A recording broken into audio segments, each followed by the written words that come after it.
शिव शंकर श्रीनिवास जी की रचना फ़र्क आज आपके सामने लेकर आई हूँ। जोखन कामत का मन व्यग्र हो रहा था। रत्ती भर भी चैन नहीं था। कल बड़े बेटे कामेश्वर ने कह दिया था, क्या आप हम लोगों का नाक कान कटाना नहीं छोड़ेंगे? आपका बाजार जाना, रस्सी बेचना आश्चर्य लगता है। उस समय जोखन गर्दामी में फूल लगा रहा था। बेटे की बात ने मन की फुनगी पर बैठ मानो पूरी शाख को झकझोर दिया हो। ऐसा लगा जैसे मन के उद्वेलन ने उन्हें असंतुलित कर दिया हो। माथे से जैसे भादों की नदी इतराने लगी हो। जिस कला के कारण जोखन आसपास के इलाके में पहचाने जाते थे, जिस कला के बल पर उन्होंने अपना व अपने परिवार का पालन पोषण किया, प्रगति के पथ का अनुसरण किया, आज उसी कला के कारण बेटे ने उनसे ऐसी बात कही। एक दिन जोखन कामत की पत्नी ने डरते डरते कहा था, या कहें कि आगाह किया था, एक बात कहूँ? क्या है? कहो ना। आप बाजार जाना छोड़ दीजिए, और हाट ही क्यों, रस्सी बांटना भी छोड़ दीजिए। हैं? तुम भी यही कहती हो? तुमने तो दुनिया देखी है, साथ जिंदगी जिया है, ऊंच नीच सब कुछ जानती हो। मैं नहीं कह रही हूँ। बच्चे बोलते हैं कि लोगों ने उनका बाहर निकलना दुर्लभ कर दिया है। लोग उनसे कहते हैं, इतना कमाए धमाए, धन संपत्ति जोड़े, चारों तरफ लोग पहचानते हैं, और पिता रस्सी बांटकर बाजार में बेचते हैं। कहते कहते बुढ़िया का मन रुआंसा हो गया था। जोखन पत्नी की बात सुन व्यथित तो हुआ था, पर उसने अपना काम नहीं छोड़ा था। जोखन के मन में अपने काम के प्रति काफ़ी सम्मान था। केवल वही नहीं, आसपास के लोग भी आदर देते थे। उसे इसका गर्व भी था। आसपास के इस इलाके में कुछ चीज़ें मशहूर थीं जो आज भी हैं। कई वस्तुएं भूमि के आधार पर, गांव के आधार पर, तो कुछ व्यक्ति से जुड़कर मशहूर थीं। उन वस्तुओं में मशहूर थे चानी मानी का पान, बंग हाथ का मखान, बिट्ठो का ताशा, सरिसप का लड्डू, सिजिल का चिबड़ा, लोफा का सूप, एक कम्बा का नौटंकी, और वैसे ही मशहूर था सिनहिया का सरौता, दरबारी दास का गीत, उमाकांत का नाटक और जोखन कामत की रस्सी। कोई सरहदिया बछड़ा खरीद कर लाता तो उसकी इच्छा होती कि इसके गले में जोखन कामत के हाथ की कंठपाश वाली घुंघरू बांध देता। कमाल की शोभा होती। कोई किसी के खलिहान में सुंदर कराम देखकर पूछता, क्या फलना बाबू, क्या यह जोखन वाला कराम है? हाँ, जोखन वाला, लोग खुशी से उत्तर देते। जोखन वाला मतलब जोखन कामत के हाथ का बटा हुआ। कुछ धूर्त व्यापारी नकली सामान बेचते हैं और कहते हैं यह जोखन वाला माल है। इस तरह की बातें होती। फिर भी पारखी लोग कहते कि जोखन के माल का नकल करना आसान नहीं है। उसकी बटाई ही अलग तरह की होती है। कितने ही लोग यह दावा करते, चाहे कितना ही बड़ा गट्ठर क्यों न हो, अगर उसमें एक भी जोखन वाली रस्सी मिला दी जाए, फिर भी वह अलग से पहचानी जाएगी। खेतीबाड़ी से जुड़े लोगों के बीच यह कहानी मशहूर थी कि जोखन कामत की यह कला सपनौती है, और उसके बारे में तरह तरह की कथा उपकथाएं गढ़ी गई थीं। खैर, जो भी हो, पर जोखन कामत की कला में विलक्षणता थी। उसका यशोगान था। वास्तव में जोखन कामत अपनी कला के प्रति समर्पित व्यक्ति था। वह अपनी कला को अपनी जिंदगी का सबसे बड़ा ध्येय मानता था। जब वह छोटा था तभी उसके माता पिता की मृत्यु हो गई थी। उसके चाचा ने उसे मवेशी चराने के काम में लगा दिया था। जोखन उस मालिक के घर पर सारे दिन कई तरह के काम करता था। उसका मुख्य काम भैंस चराना था। उसके बाद भैंस की ही विभिन्न सेवा। इन सब से समय बचता तो फूलनदाग के दालान पर बैठता था, वह भी दोपहर में, जब काम से थोड़ा समय बच जाता। फूलन बहुत गुणवान था। वह खेतीबाड़ी के कई तौर तरीके जानता था। वह दोपहर के समय अक्सर रस्सी बांटता था। अपने लिए भी और दूसरों के लिए भी।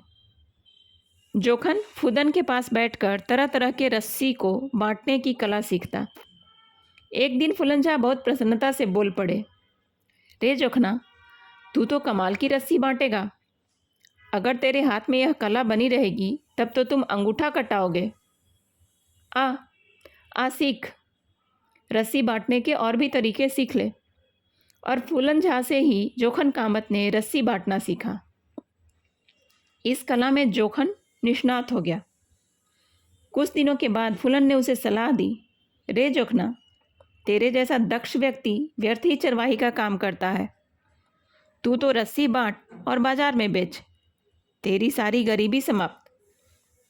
ऐसा हो सकता है मालिक? उसने सकुचाते सकुचाते पूछा था। हाँ रे, होगा नहीं? तेरा हाथ तो ईश्वर का वरदान है।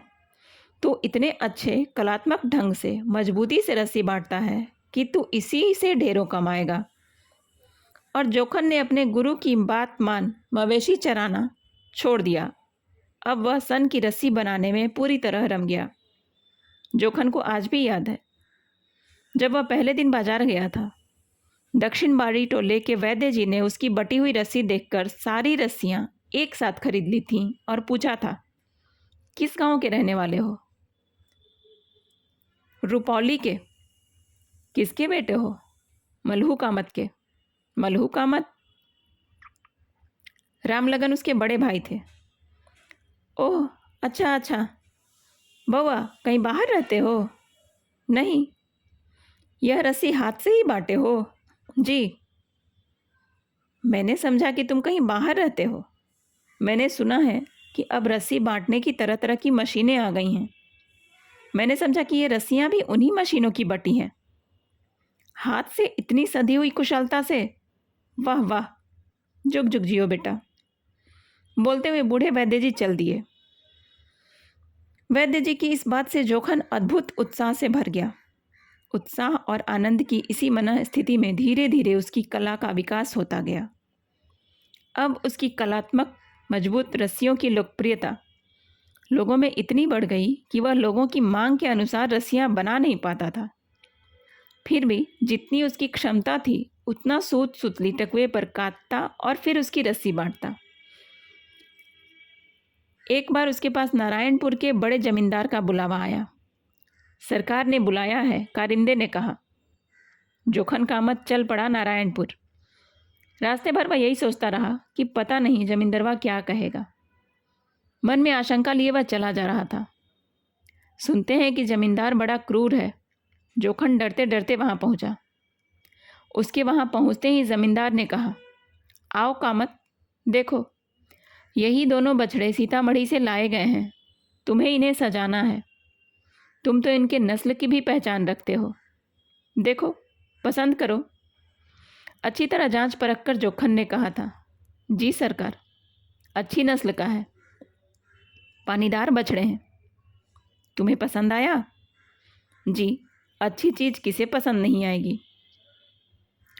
ठीक है, मैंने तुम्हें इसीलिए बुलाया है कि तुम दोनों जोड़ों के लिए गर्दामी बना दो। यहीं रहो, खाओ पियो और बनाओ। पर टकुआ तो गांव पर ही है सरकार। तो क्या हुआ, ले आना। यह कहकर जमींदार साहब चुप हो गए। जोखन चुपचाप खड़ा रहा, बोला कुछ नहीं। जमींदार साहब जोखन से हंसते हुए बोले, ऐसा लगता है कि तुम्हें गांव में ज़्यादा मन लगता है। ठीक है, गांव से ही बना कर ले आना। यह कहकर वे थोड़ी देर मुस्कुराते रहे और फिर अपने कमरे में चले गए। जोखन वहां से गांव आया और 5 दिन में अव्वल गर्दामी बनाकर जमींदार साहब को देने नारायणपुर के लिए चल पड़ा। गर्दामी में उसने ऐसे डिज़ाइनर रंगीन फूल लगाए थे जो देखने में खिले हुए कमल से लगते थे। रास्ते में उस कलात्मक गर्दामी को जो भी देखता वह मुग्ध हो जाता था। जोखन ग्राहकों की निगाह बचाकर वहां पहुंचा। बछड़ों को गर्दामी पहनाए गए। उन बछड़ों के गले में गर्दामी पहनाने के बाद जमींदार साहब के मुंह लगे नौकर ने जाकर उन्हें सूचना दी, सरकार, बछड़ों को गर्दामी पहना दिए गए। जमींदार साहब अपने कमरे से बाहर आए। सभी गंभीर थे। जोखन का पैर कांप रहा था। मानो अब उसकी कला की परीक्षा है। अगर किसी ने उसकी कृति में खोट निकाल दिया तो उसके लिए यह बड़ी चोट होगी। जमींदार साहब थोड़ी देर तक गर्दामी पहने उन बछड़ों को देखते रहे, फिर अपने दीवान से बोले, दीवान जी, इसके गांव में, वह भी इसके घर के आसपास अपने खेत पड़ते हैं? बहुत है सरकार, दीवान जी आगे आते हुए बोले। ठीक है, जोखन कामत के नाम 1 बीघा खेत का चालान काट दो। मेरी ओर से यह उसका इनाम है। मजदूरी में 10 पसेरी चावल, उसी हिसाब से दाल और सब्जी अपने कारिंदे के हाथ से भिजवा दीजिए। जी सरकार, दीवान जी बोले। जमींदार साहब ने जोखन से पूछा, कहो कलाकार, खुश हो? जी सरकार, बोलते हुए वह गदगद हो गया। पुरस्कार और कलाकार शब्द के संबोधन से उसे आदर सम्मान के एक ऊंचे आसन पर बैठा दिया गया था। उसे इतनी खुशी हुई कि उसकी आंखों में आंसू आ गए। इस अवसर के बाद जोखन कामत की कला की प्रसिद्धि चारों तरफ फैल गई। जोखन कामत कला संसार के एक नाम हो गए। अब तो बहुत से लोग उसे कलाकार कहने लगे। सच तो यह है कि इस कला के बल पर जोखन को बहुत सम्मान मिला। उसने धन संपत्ति कमाया, परिवार की जिम्मेदारियों का सुचारू रूप से निर्वाह किया। वह खुद तो पढ़ लिख न सका, मगर बेटों को पढ़ाया लिखाया। बड़े बेटे को बीए पास करने के बाद कोसी प्रोजेक्ट में नौकरी मिल गई। छोटा बेटा ज़्यादा होशियार था। वह पढ़ लिख कर इंजीनियर बन गया। जिन दिनों वह पढ़ रहा था उन दिनों जोखन सोचा करते थे कि यह छोटा पढ़ लिख कर कुछ नया ईजाद करेगा, पर कुछ नहीं हुआ। वह नौकरी ही पा सका। मन की इच्छा मन में ही रह गई। वह लोगों से कहता, वह बाप धन्य है जो बेटे के नाम से पहचाना जाता है, और वह बेटा जो अंत तक पिता के नाम से ही पहचाना जाए। तो समझ जाइए कि उस वंश के बड़प्पन का विकास रुक गया। अपने बेटे के बारे में वह ऐसा ही सोचता था। वह सोचता था कि पढ़ लिख कर संसार के सामने कोई नई जानकारी लाएगा। ऐसा करने से ही उसकी पहचान बनेगी, पर ऐसा कुछ नहीं हुआ। अधिकांश लोग ऐशो आराम, मौज मस्ती करने के लिए पढ़ते और नौकरी करते हैं। उसने भी वही किया, खूब धन कमाया। जोखन भी यह अच्छी तरह समझता था कि पेट पालने के लिए इस रस्सी बांटने के काम में अब खटना जरूरी था, पर अब उसका काम उसके लिए आमदनी का साधन मात्र न रहकर उसकी जिंदगी का हिस्सा बन गया था। जीवन जिसे छोड़कर जी नहीं सकता था, जी नहीं पाता था। पहले जब वह कला का मर्म समझने लगा था, अपने काम की संरचना में आनंद लेने लगा, तब उसके मन में एक कामना जगी कि वह अपनी यह कला औरों को भी सिखाए। उसने कितनों को सिखाया भी, उसके कितने ही पटु शिष्य भी हुए, लेकिन वह यह देखकर हैरान रहता था कि अब लोगों में हाथ की इस कला के प्रति उत्सुकता कम हो रही थी। लोग सभी काम जल्दी चाहते थे, इसलिए लोग मशीन से सारे काम लेना चाहते थे। इस प्रवृत्ति के कारण सहज नैसर्गिक सुंदरता कम हो जा रही है। जोखन ऐसा ही कुछ अनुभव करता। उसने अपनी यह बात कई लोगों से कही, पर कोई उसकी बात ठीक से समझ न सका। अरिपन, सिक्की, मौनी जैसी मिथिला की हस्तकलाएं सम्मानित होने लगीं। तब उसे थोड़ी आस बंधी थी, पर उसने फिर देखा कि अब इन कामों में भी व्यापारिक बुद्धि ज़्यादा आ गई है, तो वह दुखी रहने लगा। इधर बेटे उसे दूसरों के मार्फत इस काम को करने से मना करते। आप यह काम मत कीजिए। कुटुंब के लोग भी कहते, आपको किस बात की कमी है? जोखन ऐसी बातें सुनकर मन ही मन हंस पड़ता। कभी कभी उसे आश्चर्य होता कि लोग इस वृद्धावस्था में भी उसकी कला की जीवंतता को क्यों नहीं समझते हैं। सभी कुछ पैसे की नज़र से क्यों देखते हैं। कल बड़े बेटे कामेश्वर ने नाक कान कटाने की बात कही, तब से उसके मन को चैन नहीं पड़ रहा है। वह क्या करेगा? यह सवाल उसके मन को मथने लगा। बस केवल खाएगा पिएगा, टुकुर टुकुर ताकता रहेगा। ऐसा जीवन जीते हुए, अपनी मृत्यु की प्रतीक्षा करते हुए वह कैसे चैन से जिएगा? उसका मन अजीब सा हो उठा। उसके मन में यह विचार आया कि उसके बेटों ने उसके सामने अपनी कमाई से उसकी कला को ठोकर मार दी हो। उसका शरीर सिहर उठा। उससे रहा नहीं गया। उसने बड़े बेटे को बुलाया और कहा, सुनो, मैं रस्सी नहीं बांटता, अपनी ज़िंदगी जी रहा हूँ। अगर तुम्हारा दिमाग यह बात नहीं समझ पाता तो समझो कि तुम में और मुझ में यही फ़र्क है। तुम्हारा उद्देश्य केवल धन कमाना है। मेरी यह कला आज भी मेरे लिए मान सम्मान है, विकास है। सभी लोग अकेले हैं, तुम भी, मैं भी। तुम्हारा अपना सुख दुख है, मेरा अपना। जैसे शरीर के रोग अपने अपने, वैसे ही मन का भी अपना अपना। तुम्हारा जीवन मैं कैसे जी सकता हूँ?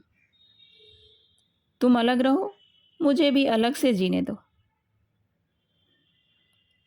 अगर कहानी पसंद आई है तो कृपया कमेंट करके ज़रूर बताएं।